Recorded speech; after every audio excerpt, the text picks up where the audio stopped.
ಸ್ನೇಹಿತರೆ, ಫೆಬ್ರವರಿಯಿಂದ ಆರಂಭಿಸಿ ಅಕ್ಟೋಬರ್ವರೆಗೂ ಮಲ್ಲಿಗೆ ಹೂವಿನ ಸೀಸನ್ ಆಗಿರೋದ್ರಿಂದ ಮಲ್ಲಿಗೆ ಗಿಡಗಳು ಬಿಸಿ ತಾಪಮಾನದಲ್ಲಿ ಶಾಖೋತ್ಪಾದನೆ ಮಾಡುವಂತಹ ಪೋಷಕಾಂಶಗಳನ್ನು ಬಯಸುತ್ತವೆ. ಹಾಗಾಗಿ ಮಲ್ಲಿಗೆ ಮತ್ತು ಇತರೆ ಎಲ್ಲಾ ರೀತಿಯ ಹೂವಿನ ಗಿಡಗಳಲ್ಲೂ ರಾಶಿ ಗೊಂಚಲು ಹೂಗಳನ್ನು ಬಿಡುವಂತೆ ಮಾಡುವ ಫಾಸ್ಟ್ ಫ್ಲವರಿಂಗ್ ಫರ್ಟಿಲೈಸರ್ ಸಿಕ್ಕಿದ್ರೆ ಎಷ್ಟು ಚೆನ್ನಾಗಿರುತ್ತೆ ಅಲ್ವಾ? ಇಂತಹ ದ್ರವ ಗೊಬ್ಬರವನ್ನ ಸುಲಭವಾಗಿ ಮನೆಯಲ್ಲಿ ತಯಾರಿಸಿಕೊಂಡು ಒಂದು ಮಲ್ಲಿಗೆ ಗಿಡಕ್ಕೆ ಕೊಡುವಾಗ 500 ml ನೀರಿನೊಂದಿಗೆ 50 ml ನಷ್ಟು ಬೆರೆಸಿ ಪ್ರತಿ 10 ದಿನಗಳಿಗೊಮ್ಮೆ ಕೊಟ್ರೆ ಸಾಮಾನ್ಯವಾಗಿ ಎಲ್ಲಾ ರೀತಿಯ ಹೂ ಬಿಡುವ ಸಸ್ಯಗಳಿಗೆ ಅರ್ಧ ಲೀಟರ್ ನೀರಿಗೆ 25 ml ನಂತೆ ಬೆರೆಸಿ ಪ್ರತಿ 10 ದಿನಗಳಿಗೊಮ್ಮೆ ಕೊಡ್ತಾ ಬರೋದ್ರಿಂದ ಗಿಡಗಳಿಗೆ ಅವಶ್ಯಕವಾದಂತಹ ನೈಟ್ರೋಜನ್, ಪೊಟ್ಯಾಷಿಯಂ ಮತ್ತು ಫಾಸ್ಫರಸ್ ಸೇರಿದಂತೆ ಅನೇಕ ಸೂಕ್ಷ್ಮ ಪೋಷಕಾಂಶಗಳನ್ನ ಅಂಗಾಂಶಗಳಿಗೆ ಒದಗಿಸುವುದರಿಂದ ಸದಾಕಾಲ ಆರೋಗ್ಯವಂತ ಸಸಿಗಳಿಂದ ಅತ್ಯುತ್ತಮವಾದಂತಹ ಹೂವಿನ ಇಳುವರಿಯನ್ನ ನಿರೀಕ್ಷಿಸಬಹುದು. ಇಂತಹ ಅಮೂಲ್ಯವಾದ ಫಾಸ್ಟ್ ಫ್ಲವರಿಂಗ್ ಫರ್ಟಿಲೈಸರ್ ಅನ್ನ ಹೇಗೆ ತಯಾರಿಸಿಕೊಳ್ಳಬಹುದು ಅಂತ ತಿಳಿಯುವ ಮುನ್ನ ಆತ್ಮೀಯ ಸ್ನೇಹಿತರೆ,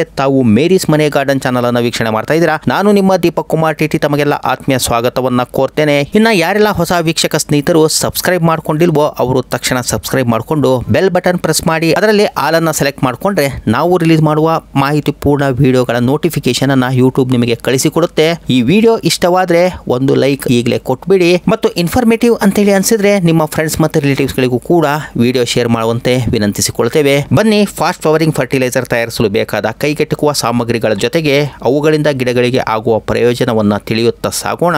ಮೊದಲಿಗೆ 10 ಲೀಟರ್ ಹಿಡಿಸುವಷ್ಟು ಒಂದು ಕಂಟೈನರ್, ಅದರಲ್ಲಿ 5 ಲೀಟರ್ ನಷ್ಟು ನೀರನ್ನ ತುಂಬಿಕೊಂಡು ಉಳಿದ ಅರ್ಧ ಭಾಗ ಖಾಲಿ ಇರುವಂತೆ ನೋಡಿಕೊಳ್ಳಬೇಕು. ಸ್ನೇಹಿತರೆ, ನಿಮಗೆ ಈ ರೀತಿ ಕಂಟೈನರ್ ಸಿಗಲಿಲ್ಲವಾದರೆ 10 ಲೀಟರ್ ಹಿಡಿಸುವಷ್ಟು ಸೈಜಿನ ಪ್ಲಾಸ್ಟಿಕ್ ಬಕೆಟ್ ಅನ್ನ ಬಳಸಿಕೊಳ್ಳಬಹುದು. ನಾವು ನಮ್ಮ ಗಾರ್ಡನಿನಲ್ಲಿರುವ ಗಿಡಗಳಿಗೆ ಸಾಕಾಗುವಷ್ಟು ಪ್ರಮಾಣದಲ್ಲಿ ಮಾತ್ರ ಈ ಫಾಸ್ಟ್ ಫ್ಲವರಿಂಗ್ ಫರ್ಟಿಲೈಸರ್ ಅನ್ನ ತಯಾರಿಸಲಿರುವುದರಿಂದ ನೀವು ಕೂಡ ನಾವು ತಿಳಿಸುತ್ತಿರುವಂತಹ ಅನುಪಾತದ ಪ್ರಮಾಣವನ್ನ ನಿಮಗೆ ಹೆಚ್ಚು ಬೇಕು ಅಂದ್ರೆ ಹೆಚ್ಚು ಮಾಡ್ಕೋಬಹುದು, ಕಡಿಮೆ ಬೇಕು ಅಂತಂದ್ರೆ ಕಡಿಮೆ ಮಾಡಿಕೊಂಡು ತಯಾರಿಸಿಕೊಳ್ಳಬಹುದು. ನೀರಿನ ನಂತರ ಸಗಣಿ ಗೊಬ್ಬರ. ಈ ಸಗಣಿ ಗೊಬ್ಬರ ಕಡಿಮೆ ಅಂದ್ರೂ 6 ತಿಂಗಳಷ್ಟು ಹಳೆಯದಾಗಿರಬೇಕು, ಚೆನ್ನಾಗಿ ಕಳಿತಿರಬೇಕು. ಇಂತಹ ಗೊಬ್ಬರ ದೊರೆತಿಲ್ಲವಾದರೆ ಆನ್ಲೈನ್ ಮೂಲಕ ತರಿಸಿಕೊಳ್ಳುವ ಬೈ ಲಿಂಕ್ ಅನ್ನ ಡಿಸ್ಕ್ರಿಪ್ಷನ್ ನಲ್ಲಿ ಕೊಟ್ಟಿರುತ್ತೇವೆ. ಅವಶ್ಯಕತೆ ಇರುವಂತಹ ವೀಕ್ಷಕ ಸ್ನೇಹಿತರು ಅದರ ಸದುಪಯೋಗ ಪಡಿಸಿಕೊಳ್ಳಬಹುದು. ಸ್ನೇಹಿತರೆ, ನಿಮಗೂ ತಿಳಿದಿರುವಂತೆ ಹಸುವಿನ ಗೊಬ್ಬರದಲ್ಲಿ ಸಾಕಷ್ಟು ಸೂಕ್ಷ್ಮ ಪೋಷಕ ತತ್ವಗಳಿರೋದ್ರಿಂದ ಗಿಡಗಳ ಬೇರುಗಳಿಗೆ ಮತ್ತು ಗಿಡಗಳ ಸರ್ವತೋಮುಖ ಆರೋಗ್ಯವನ್ನ ವೃದ್ಧಿಸುತ್ತದೆ. ಇನ್ನ ಇದಾದ ಮೇಲೆ ಪ್ರಮುಖವಾಗಿರೋದು ಸಾಸಿವೆ ಹಿಂಡಿ, ಮಸ್ಟರ್ಡ್ ಕೇಕ್. ಇದಂತೂ ಮಾರ್ಕೆಟಿನಲ್ಲಿ 25 ರಿಂದ 30 ರೂಪಾಯಿ ಬೆಲೆಗೆ 1 kg ಸಿಕ್ಕರೆ ಇದನ್ನ ನೀವು ಆನ್ಲೈನ್ ಮೂಲಕ ತರಿಸಿಕೊಳ್ತೇನೆ ಅಂತಂದ್ರೆ 1 kgಗೆ 100 ರೂಪಾಯಿನಷ್ಟಾಗಬಹುದು. ಗಿಡಗಳಿಗೆ ಬೇಕಾದ ಅವಶ್ಯಕ ಶಾಖೋತ್ಪನ್ನ ಪೋಷಕಾಂಶಗಳನ್ನ ಒದಗಿಸಿ ಎಲೆಗಳನ್ನ ಹಚ್ಚ ಹಸಿರಾಗಿಸುವುದಲ್ಲದೆ ಎಲ್ಲಾ ಕಾಲದಲ್ಲೂ ಕೂಡ ಗಿಡಗಳು ಹೂವನ್ನ ಉತ್ಪತ್ತಿ ಮಾಡುವ ಶಕ್ತಿಯನ್ನ ವೃದ್ಧಿಸಿಕೊಳ್ಳಲು ಸಹಕರಿಸುತ್ತದೆ. ಹಾಗಾಗಿ ಸಾಸಿವೆ ಹಿಂಡಿಯನ್ನ 100 ಗ್ರಾಂನಷ್ಟು ಬಳಸಿಕೊಂಡಿರ್ತೇವೆ. ಇದಾದ ಮೇಲೆ ಸುಣ್ಣ. ಇದು ಸಾಮಾನ್ಯವಾಗಿ ಎಲ್ಲ ಅಂಗಡಿಯಲ್ಲೂ ಕೂಡ ದೊರೆಯುತ್ತೆ. ಮತ್ತೆ ಯಾರೆಲ್ಲ ಎಲೆ ಅಡಿಕೆ ತಿನ್ನುವ ಅಭ್ಯಾಸವನ್ನ ರೂಢಿಸಿಕೊಂಡಿರ್ತಾರೋ ಅವರ ಮನೆಯಲ್ಲೆಲ್ಲ ಸುಣ್ಣ ಸುಲಭವಾಗಿ ದೊರೆಯೋದ್ರಿಂದ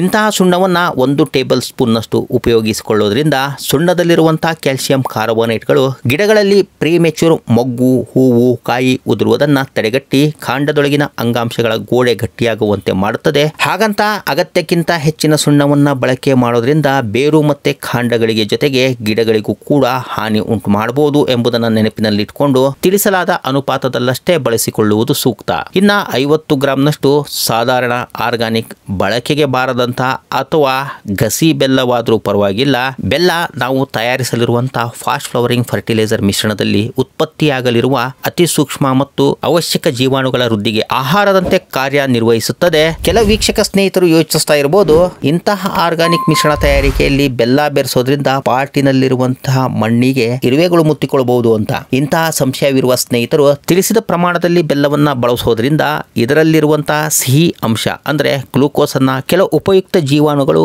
ಈಗಾಗಲೇ ಫರ್ಮೆಂಟೇಷನ್ ಪ್ರಕ್ರಿಯೆಯಲ್ಲಿ ಭಕ್ಷಿಸಿರುತ್ತವಾದ್ದರಿಂದ ಬೆಲ್ಲದ ಸಿಹಿ ಗುಣ ಇಂತಹ ಮಿಶ್ರಣದೊಳಗೆ ಕ್ಷೀಣಿಸಿರುತ್ತದೆ. ಸೈಂಧ ಲವಣ, ಪಿಂಕ್ ಸಾಲ್ಟ್ ಅಥವಾ ರಾಕ್ ಸಾಲ್ಟ್ ಅನ್ನ ಕೇವಲ ಅರ್ಧ ಸ್ಪೂನ್ ನಷ್ಟು ಬಳಸೋದ್ರಿಂದ ನಾವು ತಯಾರಿಸಲಿರುವ ಫಾಸ್ಟ್ ಫ್ಲವರಿಂಗ್ ಫರ್ಟಿಲೈಸರ್ ನ ಕೆಲ ಸೂಕ್ಷ್ಮ ಜೀವಿಗಳ ವೃದ್ಧಿಗೆ ಪಾಟಿನಲ್ಲಿರಬಹುದಾದಂತಹ ಕೆಲ ರೋಗಕಾರಕ ಕ್ರಿಮಿಯ ಬೆಳವಣಿಗೆಯನ್ನ ತಡೆಗಟ್ಟುತ್ತದೆ. ಅರ್ಧ ಚಮಚದಷ್ಟು ಟ್ರೈಕೋಡರ್ಮಾ ಬಳಕೆಯಿಂದ ರೋಗಕಾರಕ ಸೂಕ್ಷ್ಮ ಜೀವಿ ಮತ್ತು ನೆಮಿಟೋಡ್ಗಳನ್ನ ಭಕ್ಷಿಸಿ ಬೇರಿನ ಸುತ್ತ ರಕ್ಷಾ ಕವಚದಂತೆ ಇದರಲ್ಲಿರುವಂತಹ ಉಪಯುಕ್ತ ಜೀವಾಣುಗಳು ಸುತ್ತುವರೆದು ಬೇರುಗಳ ಆರೋಗ್ಯವನ್ನು ಕಾಪಾಡುತ್ತದೆ. ಸ್ನೇಹಿತರೆ, ಈ ಎಲ್ಲಾ ಪದಾರ್ಥಗಳನ್ನ ಚಿತ್ರೀಕರಣದಲ್ಲಿ ತೋರಿಸಲಾದಂತೆ ಒಂದರ ನಂತರ ಒಂದರಂತೆ ನೀರಿಗೆ ಬೆರೆಸುತ್ತಾ ಚೆನ್ನಾಗಿ ಕದಡಿ ಮಿಕ್ಸ್ ಮಾಡಿದ ನಂತರ ನೀವು ಕೂಡ ಇದೇ ರೀತಿಯ ಕಂಟೈನರ್ ನಲ್ಲಿ ಮಿಶ್ರಣ ತಯಾರಿಸುತ್ತಿದ್ರೆ ಒಂದು ಕಾಟನ್ ಬಟ್ಟೆಯಿಂದ ಈ ರೀತಿ ರಬ್ಬರ್ ಅಥವಾ ದಾರದ ಸಹಾಯದಿಂದ ಅದರ ಬಾಯಿಗೆ ಕಟ್ಟಿ ಗಾಳಿಯಾಡುವಂತೆ ನೆರಳಿನಲ್ಲಿಟ್ಟು ಪ್ರತಿನಿತ್ಯ ಬೆಳಗ್ಗೆ ಸಂಜೆ ಈ ರೀತಿ ಬಾಟಲಿಯನ್ನ ಅಲ್ಲಾಡಿಸಿ ಮಿಕ್ಸ್ ಮಾಡುವುದರಿಂದ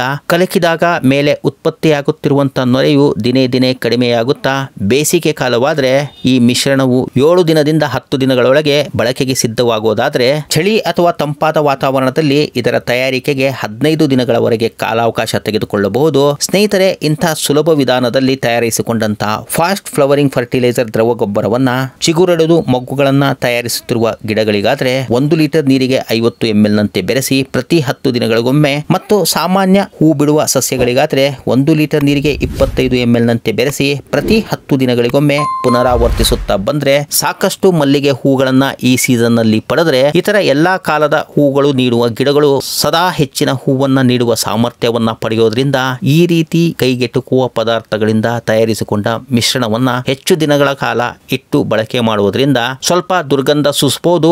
ಹಾಗಾಗಿ ಇಂತಹ ಮಿಶ್ರಣಗಳನ್ನ ಗಿಡಗಳ ಅವಶ್ಯಕತೆಗಳಿಗೆ ಅನುಗುಣವಾಗಿ ಬೇಕಾದ ಪ್ರಮಾಣದಷ್ಟೇ ತಯಾರಿಸಿಕೊಂಡು ಕೊಡುವುದರಿಂದ ಸಾಕಷ್ಟು ಲಾಭವನ್ನ ಹೊಂದಬಹುದು. ಫಾಸ್ಟ್ ಫ್ಲವರಿಂಗ್ ಫರ್ಟಿಲೈಸರ್ ತಯಾರಿಸಿ ನೀಡುವ ಮುನ್ನ ಸ್ಕ್ರೀನ್ ಮೇಲೆ ಕಾಣ್ತಾ ಇರುವ ಈ ವಿಡಿಯೋ ಲಿಂಕ್ ಅನ್ನ ಡಿಸ್ಕ್ರಿಪ್ಷನ್ ನಲ್ಲಿ ಕೊಡಲಾಗಿದೆ. ಅದರಲ್ಲಿ ತೋರಿಸಿದಂತೆ ಮಲ್ಲಿಗೆ ಗಿಡಗಳಿಗೆ ತಯಾರು ಮಾಡಿದ ನಂತರವಷ್ಟೇ ಈ ರೀತಿಯ ದ್ರವ ಗೊಬ್ಬರವನ್ನ ನೀಡೋದ್ರಿಂದ ಅತಿ ಹೆಚ್ಚು ಇಳುವರಿ ಪಡೆಯಬಹುದೆಂದು ಮಾಹಿತಿ ಹಂಚಿಕೊಂಡಿರುವ ಈ ವಿಡಿಯೋ ನಿಮ್ಮ ಉಪಯೋಗಕ್ಕೆ ಬಂದಿರಬಹುದೆಂದು ಭಾವಿಸುತ್ತಾ ಮತ್ತೊಂದು ಗಾರ್ಡನ್ ಮಾಹಿತಿ ಪೂರ್ಣ ವಿಡಿಯೋದೊಂದಿಗೆ ಬರ್ತೇನೆ. ಅಲ್ಲಿಯವರೆಗೂ ಸರ್ವೇ ಜನಃ ಸುಖಿನೋ ಭವಂತು. Happy gardening. ಧನ್ಯವಾದಗಳು. ನಮಸ್ಕಾರ.